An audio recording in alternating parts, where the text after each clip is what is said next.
നമുക്ക് തുടങ്ങിയാലോ എന്ന് ഫേസ്ബുക്കിൽ ഒരു പോസ്റ്റ് ഇട്ടുണ്ട്. കുറച്ച് സുഹൃത്തുക്കൾ കൈകോർത്തു. ആ സുഹൃത്തുക്കളുടെ കോണ്ടാക്റ്റിലൂടെ മറ്റൊരുപാട് സുഹൃത്തുക്കൾ കൂടി ചേർന്നു. ഒരു വലിയ സുഹൃത്ത് വലയം, ഒരു പുതിയ സുഹൃത്ത് വലയം പഴുതെന്ന് സിനിമയുടെ പിന്നിലൂടെ ഡെവലപ്പ് ചെയ്തിട്ടുണ്ട്. ആ സുഹൃത്ത് വലയത്തിൻ്റെ ശക്തിയാണ് ഈ സിനിമ ഇന്ന് ഈ ജനുവരി മാസം റിലീസിലോട്ട് എത്തിയിട്ടുള്ളത്. ട്രിവാൻഡ്രം മുതൽ കാസർഗോഡ് വരെയുള്ള സുഹൃത്തുക്കൾ ഈ സിനിമയുടെ മുന്നിലും പിന്നിലുമായി പ്രവർത്തിച്ചിട്ടുണ്ട്. ട്രിവാൻഡ്രത്ത് വിദുര ഭാഗത്താണ് സിനിമയുടെ കൂടുതൽ ഭാഗം ഷൂട്ട് ചെയ്തിരുന്നത്.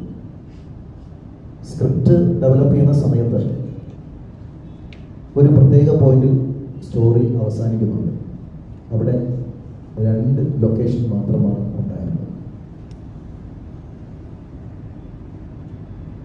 പിന്നെ ഞങ്ങൾ ഈ കൂട്ടായ ചർച്ചയിലൂടെയാണ് കഥയും സ്ക്രിപ്റ്റും എല്ലാം ഡെവലപ്പ് ചെയ്യുന്നത്. വീണ്ടും ചർച്ചകൾ നടന്നു. നമുക്കിതിനെ വേറൊരു തലത്തിലോട്ട് കൊണ്ടുപോയാലും എന്നൊരു ചിന്ത ഉണ്ടാകുന്നു. ഇപ്പോൾ കഥയ്ക്ക് ഒരു പുതിയ ട്വിസ്റ്റ് വരുന്ന രീതിയിൽ വീണ്ടും ഡെവലപ്മെന്റ് ഉണ്ടാകുന്നു. അങ്ങനെ 2nd, 3rd ഷെഡ്യൂൾ വെച്ചാണ് പുതിയ പുതുമുഖങ്ങളാണ് ചെയ്യുന്നതെങ്കിലും അത്രയും സാമ്പത്തികമായ ഇൻവെസ്റ്റ്മെൻറ്റും എഫേർട്ടും ഇട്ട് എടുത്തിരിക്കുന്ന ഒരു മൂവിയാണ്. ഒരു തട്ടിക്കൂട്ട് സിനിമയിലോട്ട് പോകണ്ട, സിനിമയെ ഗൗരവമായിട്ട് തന്നെ കാണണം എന്ന നിർബന്ധ ബുദ്ധി ഉണ്ടായിരുന്നത് കൊണ്ടാണ് കൂടുതൽ ഭാഗങ്ങൾ ഞങ്ങൾ റീതിങ്ക് ചെയ്ത് ആഡ് ചെയ്യുകയും അങ്ങനെ ഒരു സ്ട്രോങ് മൂവി പ്രേക്ഷകരുടെ മുമ്പിൽ എത്തിക്കുന്നു എന്ന വലിയ വിശ്വാസമുണ്ട്. സിനിമ കാണുന്ന പ്രേക്ഷകന് 2 ചോദ്യങ്ങൾ മനസ്സിനകത്ത് ഉണ്ടാകും എന്നതോടൊപ്പം what is next, who is that, ഈ ഒരു ക്യൂരിയോസിറ്റി ജനറേറ്റ് ചെയ്യാൻ ഞങ്ങൾക്ക് സാധിച്ചിട്ടുണ്ട്. സിനിമ കാണുന്ന പ്രേക്ഷകർക്ക് അതുണ്ടാകുമെന്നത് ഒരു സംവിധാനമായി എനിക്ക് വലിയ ആത്മവിശ്വാസമുണ്ട്.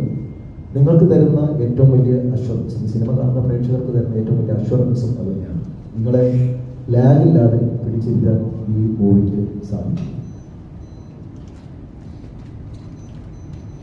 സിനിമയുടെ പ്രവർത്തനമായിട്ട് മുന്നോട്ട് പോകുമ്പോൾ ഒരുപാട് തടസ്സങ്ങൾ, സിനിമയിൽ എക്സ്പീരിയൻസ് ആയിട്ടുള്ള ആൾക്കാർ ചെയ്യുമ്പോൾ തടസ്സങ്ങൾ ഉണ്ടാകാറുണ്ട്. അപ്പോൾ പുതുമുഖങ്ങളായ ഞങ്ങൾക്ക് ഒരുപാട്